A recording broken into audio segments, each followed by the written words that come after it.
সংশোধিত ওয়াকফ আইনের বৈধতা মামলা এবারে বৈধতা মামলা সম্পূর্ণ স্থগিতাদেশ জারি করল না সুপ্রিম কোর্ট। আপনাদেরকে জানিয়ে রাখবো, আইনের সব ধারায় সম্পূর্ণভাবে স্থগিতাদেশের যুক্তি নেই। সাধারণ মানুষের ব্যক্তিগত অধিকার নিয়ে সিদ্ধান্ত জেলা শাসক সিদ্ধান্ত নিতে পারবেন না, সুপ্রিম কোর্টের এই নির্দেশ দেওয়া হয়েছে। সংশোধিত ওয়াকফ আইনের বৈধতা মামলা সম্পূর্ণ স্থগিতাদেশ জারি করল না সুপ্রিম কোর্ট। আইনের সব ধারায় সম্পূর্ণভাবে স্থগিতাদেশের যুক্তি নেই। সাধারণ মানুষের ব্যক্তিগত অধিকার নিয়ে সিদ্ধান্ত জেলা শাসক সিদ্ধান্ত নিতে পারবেন না, সুপ্রিম কোর্টের নির্দেশ। এমনটাই কিন্তু জানালো সুপ্রিম কোর্ট। সংশোধিত ওয়াকফ আইনের বৈধতা মামলা আপনাদেরকে জানিয়ে রাখবো, সম্পূর্ণ স্থগিতাদেশ জারি করল না সুপ্রিম কোর্ট। আইনের সব ধারায় সম্পূর্ণভাবে স্থগিতাদেশের যুক্তি নেই। সাধারণ মানুষের ব্যক্তিগত অধিকার নিয়ে সিদ্ধান্ত জেলা শাসক সিদ্ধান্ত নিতে পারবেন না, নির্দেশ সুপ্রিম কোর্টের। সংশোধিত ওয়াকফ আইনের বৈধতা মামলা সম্পূর্ণ স্থগিতাদেশ জারি করল না সুপ্রিম কোর্ট।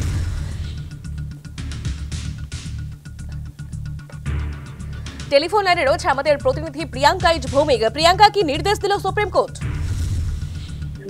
দেখো, ওয়াকফ আইনের বৈধতা নিয়ে একাধিক মামলা জমা পড়েছিল সুপ্রিম কোর্টে এবং সেই সব মামলাগুলোই কিন্তু একসাথে একত্রিত করে সমস্ত পিটিশন নিয়ে আজকে শুনানি হয় সুপ্রিম কোর্টে। এবং সেক্ষেত্রে শীর্ষ আদালতের অন্তর্বর্তী রায় দিয়েছে যে সংশোধিত ওয়াকফ আইনের উপর সম্পূর্ণ স্থগিতাদেশ জারি করা যাবে না। অর্থাৎ সুপ্রিম কোর্টের স্পষ্ট নির্দেশ রয়েছে যে এই যে বিতর্কিত আইন, তুমি জানো যে সংশোধিত ওয়াকফ আইন যত বেশ কিছু মাস ধরে বিতর্কের মধ্যে রয়েছে এবং সেই আইনে কিন্তু সম্পূর্ণ স্থগিতাদেশ জারি করেনি সুপ্রিম কোর্ট।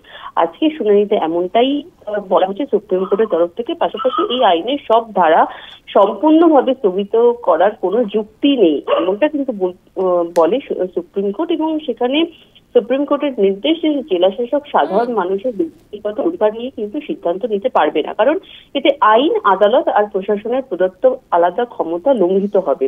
তোমাকে জানিয়ে রাখবো যে ওয়াকফ আইনের বৈধতা নিয়ে কিন্তু প্রশ্ন তুলে মামলা হয়েছিল সুপ্রিম কোর্টে এবং গত 22শে মে এই মামলার রায়দান স্থগিত রেখেছিল সুপ্রিম কোর্টের প্রধান বিচারপতি বি.আর. গাভাইয়ের নেতৃত্বাধীন বেঞ্চ। এবং সেক্ষেত্রে আজ এই মামলার রায় জানালো সুপ্রিম কোর্ট। এবং উভয় সংসদে, তুমি জানো যে সংসদের উভয় পক্ষে বিল পাশ হওয়ার পরে গত 5ই এপ্রিল রাষ্ট্রপতি দ্রৌপদী মুর্মুর সম্মতিক্রমে কিন্তু তৈরি হয়েছিল সংশোধিত ওয়াকফ আইন 2025 এবং তারপর থেকেই এই ওয়াকফ আইন ঘিরে বিতর্কের ঝড় ওঠে এবং আজকে এবং বেশ কিছু মামলা হয়েছিল সুপ্রিম কোর্টে এবং সমস্ত পিটিশনকে নিয়ে কিন্তু আজকে একত্রিত করে সুপ্রিম কোর্টের রায়দান ছিল এবং সেখানে শুনানি ছিল। এবং সেখানে কিন্তু সুপ্রিম কোর্টের স্পষ্ট নির্দেশ যে সংশোধিত ওয়াকফ আইনের উপর সম্পূর্ণ স্থগিতাদেশ জারি করা যাবে না এবং এই আইনের সব ধারা সম্পূর্ণভাবে স্থগিত করার কিন্তু কোন রকম যুক্তি নেই। এই স্পষ্ট নির্দেশ দেওয়া হয়েছে সুপ্রিম কোর্টের তরফ থেকে। একেবারে ধন্যবাদ প্রিয়াঙ্কা, আমাদের সঙ্গে ছিলেন প্রতিনিধি প্রিয়াঙ্কা ভৌমিক। সংশোধিত ওয়াকফ আইনের বৈধতা মামলা সুপ্রিম কোর্টে এমনটাই কিন্তু নির্দেশ দেওয়া হলো যে জেলা শাসক সিদ্ধান্ত নিতে পারবেন না। কি বলছেন আইনজীবী, শোনাবো। अभी कानून बनाया गया था, उस कानून को बहुत हद तक जो वक्फ के प्रोटेक्शन के सिलसिले में जो बहस थी उसको एड्रेस करते हुए कोर्ट ने 4 बातें जो कही हैं जो इम्पोर्टेंट है। एक तो ये है, उसी तरह वक्फ बोर्ड की जहां तक बात है उसको भी काफी वेग रखा था स्टैट्यूट में, तो उसको भी लिमिट कर दिया गया है कि 3 से ज्यादा नॉन मुस्लिम नहीं हो सकते। जो 3 और मेन इश्यूज थे जिस पर यह कहा गया था कि चीफ एग्जीक्यूटिव ऑफिसर जो होते हैं सेक्शन 23 में, जो पहले मुस्लिम होते थे, उसके बारे में काफी बहस की गई थी। तो कोर्ट ने कहा है उसको हम अभी स्टे नहीं कर रहे हैं, लेकिन जहां तक हो सके गवर्नमेंट को कंसिडर करना चाहिए कि वो मुस्लिम हो तो बेहतर है।